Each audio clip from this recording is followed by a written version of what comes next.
Nem todo chamado começa com luz e louvor. Alguns começam à sombra da rejeição. Ele era odiado pelos seus. Roubava?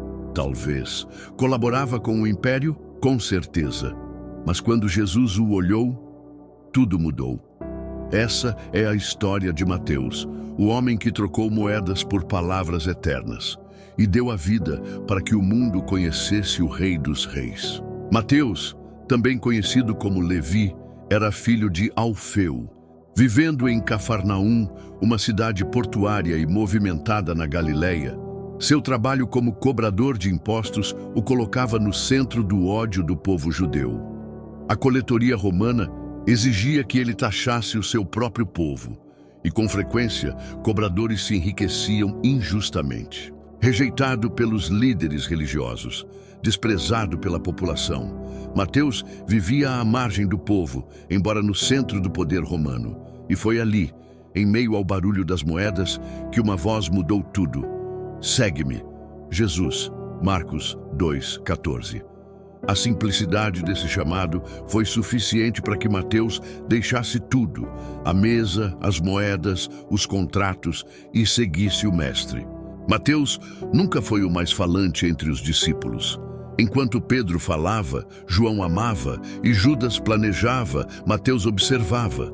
Com um olhar atento, ele notava os detalhes, as reações da multidão, as expressões de Jesus, as parábolas e suas entrelinhas. Era um escriba da alma, um contador de histórias sagradas. Foi essa sensibilidade que mais tarde o levaria a escrever o Evangelho que leva seu nome, o primeiro dos 4 canônicos, com ênfase no cumprimento das profecias e na realeza de Cristo. Diferente de Lucas, que escrevia para gentios, ou João, que falava da divindade, Mateus se dirigia aos judeus. Seu objetivo era claro: provar que Jesus era o Messias prometido. Seu evangelho cita o Antigo Testamento mais de 60 vezes. Ele começa com uma genealogia precisa, conecta profecias a cada evento da vida de Jesus e revela um Cristo Rei, mas servo, para que se cumprisse o que fora dito pelo profeta. Essa frase ecoa repetidamente como um refrão de promessas cumpridas. Após a ressurreição de Jesus, Mateus esteve entre os que viram o Mestre glorificado e ouviram o Ide por todo o mundo.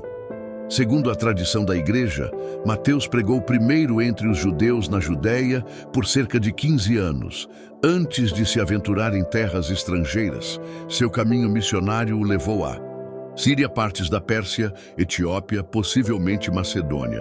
Mas foi na Etiópia, na antiga cidade de Nadabar, que seu testemunho se tornaria sangue.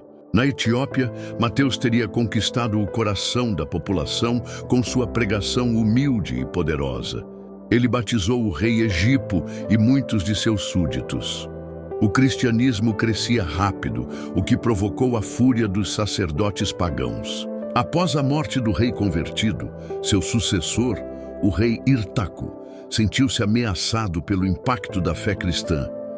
Ele desejava se casar com a sobrinha do antigo rei, que havia se consagrado a Deus sob a influência de Mateus. Mateus se opôs, e por isso pagou com a vida.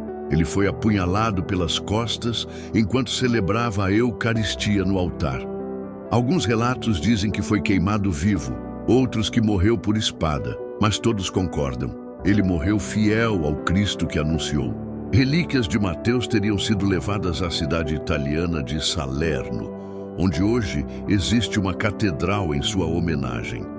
Seu nome, Mateus, significa dom de Deus. Ironicamente, ele que cobrava tributos tornou-se oferta viva. É o único evangelista que cita diretamente o episódio dos guardas subornados para esconder a ressurreição de Jesus. Alguns estudiosos apontam que Mateus pode ter ajudado na organização doutrinária inicial da Igreja devido ao seu perfil meticuloso e estruturado. De cobrador de impostos a evangelista, de traidor a mártir, de acusado a autor de um dos mais lidos textos da humanidade. Mateus morreu como viveu, discretamente, sem buscar glória, apenas escrevendo para que outros vissem a glória de Cristo. Talvez não tenha feito milagres registrados, mas fez algo ainda mais poderoso. Registrou os milagres de Jesus para gerações que nunca os veriam com os próprios olhos. Ele trocou moedas por palavras e a cobrança por compaixão. Deixou a mesa dos impostos para sentar-se à mesa do Cordeiro. Mateus não morreu por uma causa. Ele morreu por uma pessoa, a mesma que hoje chama a mim e a você: segue-me. No próximo vídeo dessa jornada, conheceremos a história de outro discípulo. Alguém que, como Mateus, preferiu a cruz ao silêncio.